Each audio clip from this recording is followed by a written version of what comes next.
এই শীতকালে গোলাপ গাছ থেকে আমরা প্রচুর ফুল পাবো, কিন্তু এই সময় গোলাপ গাছে যদি এই সমস্যাটি হয় তাহলে কিন্তু ফুল অনেকাংশে কমে যাবে।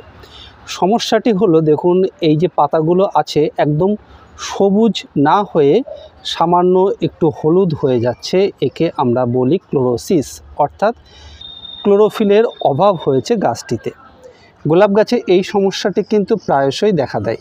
এই সমস্যাটি কেন হয় এবং কিভাবে আমরা এই সমস্যা থেকে গাছগুলোকে মুক্ত করতে পারবো, চলুন বন্ধুরা জেনে নিই। মূলত দুটি কারণে গোলাপ গাছের পাতায় এই রকম ক্লোরোসিস দেখা দেয়, অর্থাৎ ক্লোরোফিল কম তৈরি হয়। প্রথম কারণ হলো মিডিয়া অ্যাসিডিক না থাকা।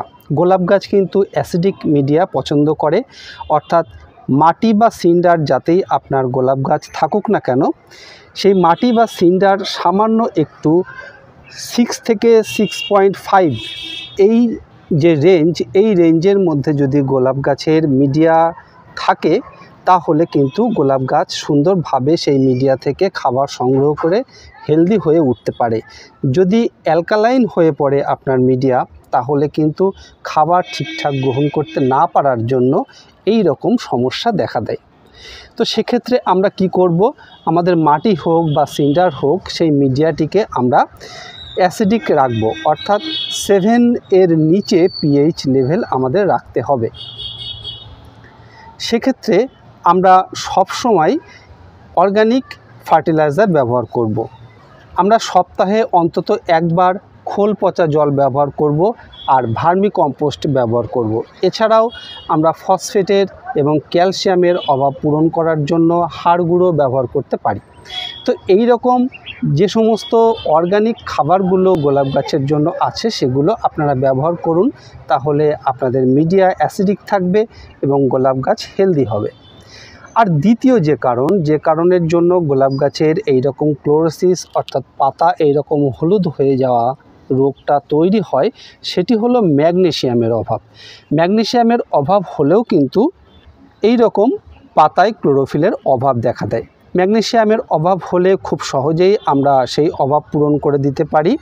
এপসাম সল্ট বা ম্যাগনেসিয়াম সালফেট, যেটি যে কোনো অ্যালোপ্যাথিক ওষুধের দোকানে আপনারা পেয়ে যাবেন, এই ম্যাগনেসিয়াম সালফেট কিনে এনে 1 লিটার জলে 3 থেকে 4 গ্রাম পরিমাণ খুব সুন্দরভাবে মিশিয়ে নিয়ে গাছে স্প্রে করে দিন।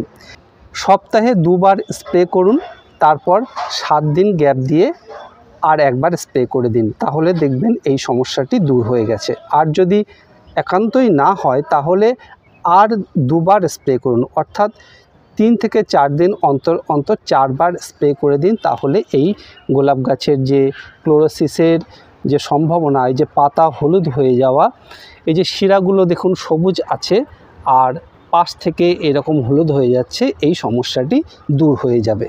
তো বন্ধুরা, আশা করি এই ক্লোরোফিলের অভাব কেন হয় এবং কিভাবে এর থেকে আমরা গাছগুলোকে মুক্ত রাখতে পারি সেই বিষয়ে একটি ছোট্ট ধারণা আপনাদেরকে দিতে পেরেছি।